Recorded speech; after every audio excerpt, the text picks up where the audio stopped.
Buenas noches, mi nombre es Oscar Fabián Pedraza González, estudiante de la Universidad Nacional Abierta y a Distancia. En su programa de Radiología e Imágenes Diagnósticas me dispongo a realizar la exposición a distancia con su primer tema, que es la pelvis. Recordemos que la pelvis se divide en tres grandes partes: sus dos huesos coxales, la parte del sacro y el coxis. Recordemos, las partes de la pelvis son los dos agujeros obturadores, la parte de la sínfisis púbica, las partes de las articulaciones, que es la articulación sacroiliaca, la unión de la parte del sacro con la parte del ilion, la articulación sacroiliaca. Y recordemos que el hueso coxal se divide, van unidos los tres grandes huesos: el ilion, el isquion y el pubis, que a su vez forman el acetábulo, donde se ubica la otra gran articulación, que es la articulación coxofemoral. Recordemos las partes de estos tres huesos importantes que forman el hueso coxal: el ilion, el isquion y el pubis. Comenzamos con el ilion.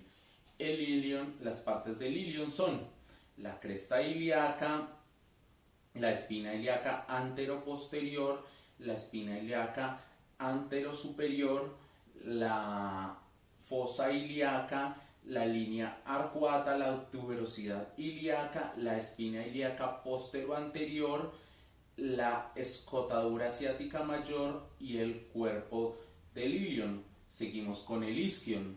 El isquion y sus partes son cuerpo del isquion, escotadura ciática, espina ciática menor, rama del isquion y tuberosidad del isquion.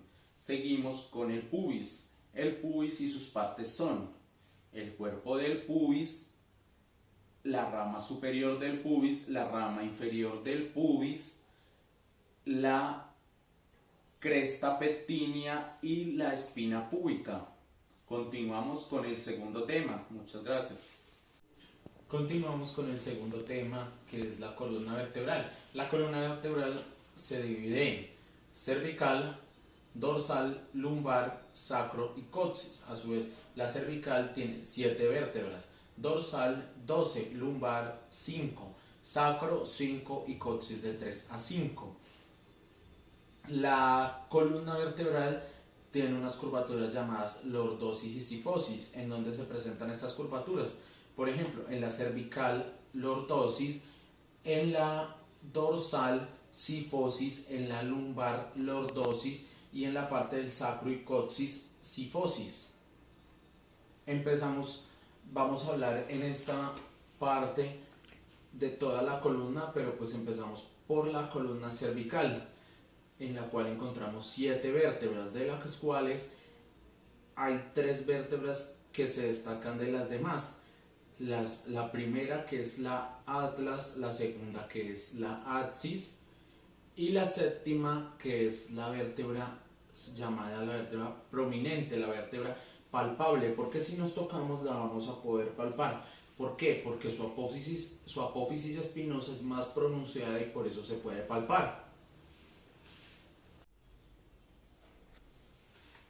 Las vértebras cervicales poseen unas características especiales, excepto la C1 y la 2, o sea, atlas y axis. Desde la C3 a la C7 poseen estas características: cuerpo vertebral, apófisis espinosa, apófisis transversa, agujero transverso, pedículo, lámina, apófisis articular superior. El atlas posee unas características especiales. El atlas no tiene cuerpo vertebral ni apófisis espinosa, pero tiene una cavidad glenoidea para los cóndilos del occipital. Algunas de las partes del atlas son el arco anterior y posterior, tubérculo anterior y posterior, apófisis transversa, agujero transverso, superficie articular y carilla articular. El axis tiene apófisis espinosa, pero además de eso tiene apófisis odontoides, el cual se encuentra en su cara antero superior, que se articula con el occipital. Algunas de las partes de este axis son la apófisis odontoides, la superficie articular superior, superficie articular inferior, cuerpo, lámina, cresta media y apófisis espinosa. Continuamos con la columna dorsal. Continuamos con la columna dorsal, que comprende desde T1 hasta T12. Estas vértebras tienen características especiales. Por ejemplo, su apófisis transversa es tuberosa, es decir, que no tiene agujero. Tienen una inclinación hacia atrás y hacia afuera. Poseen 4 carillas articulares a cada lado donde se articulan las costillas, en la tuberosidad y la cabeza de la costilla. Su cuerpo es cuadrilátero, es decir, igual ancho que largo. Algunas de las partes de estas vértebras son cuerpo vertebral, apófisis espinosa, apófisis transversa, agujero vertebral, carilla articular superior e inferior, apófisis articular superior e inferior, lámina, pedículo. Continuamos con la columna lumbar. La columna lumbar comprende desde L1 hasta L5. Estas vértebras tienen características especiales. A diferencia de las vértebras dorsales, las vértebras lumbares no poseen carillas articulares. Poseen un cuerpo triangular y una apófisis transversa unituberosa, un poco inclinada hacia atrás y hacia afuera. Poseen un canal vertebral equilátero, o sea, sus láminas son más altas y anchas.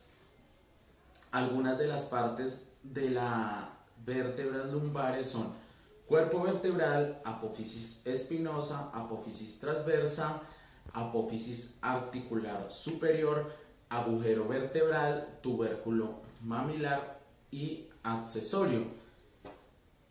Vamos a hablar un poco de cómo se componen de los discos intervertebrales que hay entre vértebra y vértebra. Estos son sínfisis y discos intervertebrales, los cuales se componen de un anillo fibroso y núcleo pulposo, los cuales se insertan en los anillos epifisiarios de la columna vertebral. Por eso continuamos con la parte de sacro y coxis. En el sacro encontramos 2 caras, una anterior y otra posterior. Encontramos 2 caras laterales o llamadas alas del sacro, una cresta espinosa correspondiente a la apófisis espinosa, 2 crestas sacras correspondiente a la apófisis transversa, una serie de 4 agujeros de salida anterior y posterior, llamados agujeros de conjunción, una gran escotadura llamada hiato del sacro. Poseen también 2 apófisis articulares superiores e inferiores. En las superiores, donde articula con L5, y en la parte inferior, donde articula con la parte del coxis. Continuamos con el coxis. En el coxis, como lo dije, posee 2 carillas articulares en su parte superior, pero también en el coxis encontramos una cara anterior y una cara posterior. Poseen 2 vértices, 2 bordes laterales y posee una base y un vértice. Muchas gracias. Bueno, compañeros, continuamos con el tema número 3. En esta oportunidad vamos a hablar del tórax.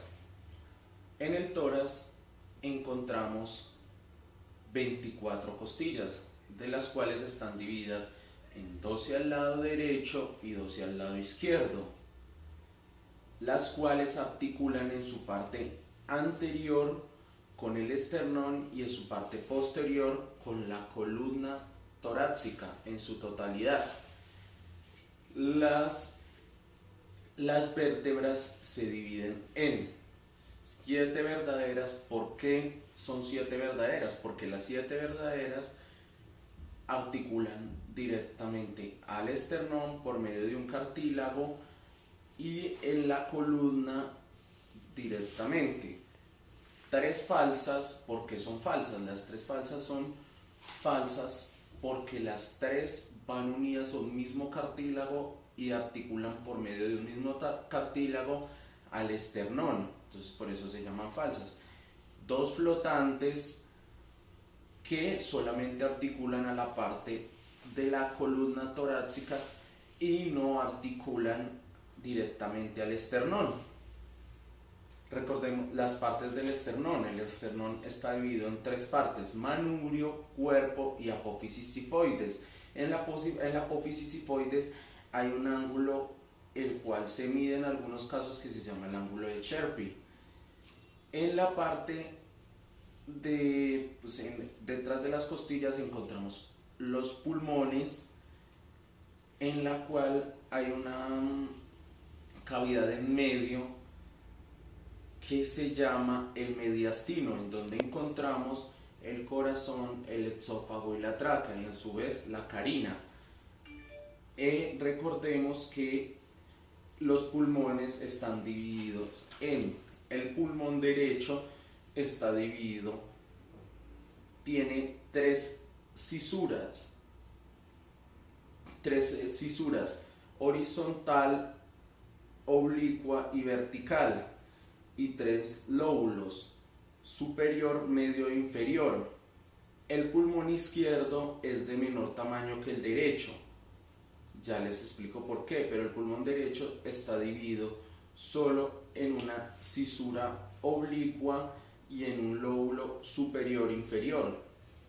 El pulmón izquierdo es de menor tamaño, ¿por qué? Porque el pulmón izquierdo, el corazón ocupa algo de espacio de ese pulmón izquierdo, porque el corazón tiene una ubicación oblicua de atrás hacia adelante y por eso ocupa algo. El corazón está dividido en aurícula derecha, ventrículo derecho, aurícula izquierda, ventrículo izquierdo. Del corazón se nos desprende la vena cava superior, la vena cava inferior, la aorta descendente y ascendente. En su parte ascendente se forma lo que llamamos el callado aórtico, donde se desprende la arteria carotidia derecha, arteria carotidia izquierda, subclavia derecha y subclavia izquierda. Muchas gracias, compañeros. Continuamos con cara y cráneo. En la parte del cráneo encontramos el hueso frontal, que es 1, temporal, que son 2, occipital 1, parietal 2, etmoides 1 y esfenoides 1. En la parte de la cara encontramos el palatino 2, vomer 1, lagrimal 2, nasal 2, cornetes 2, maxilar superior 2, maxilar inferior 1, cigomático o malar 2. También encontramos las articulaciones temporomandibular y las suturas.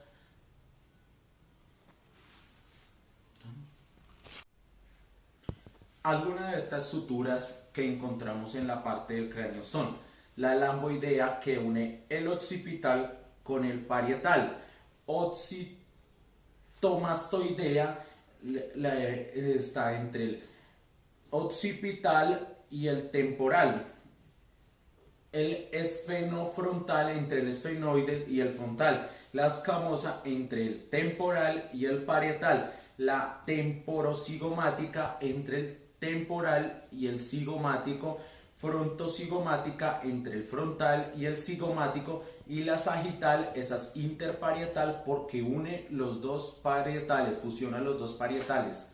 Muchas gracias, esta es mi exposición a distancia. Muchas gracias.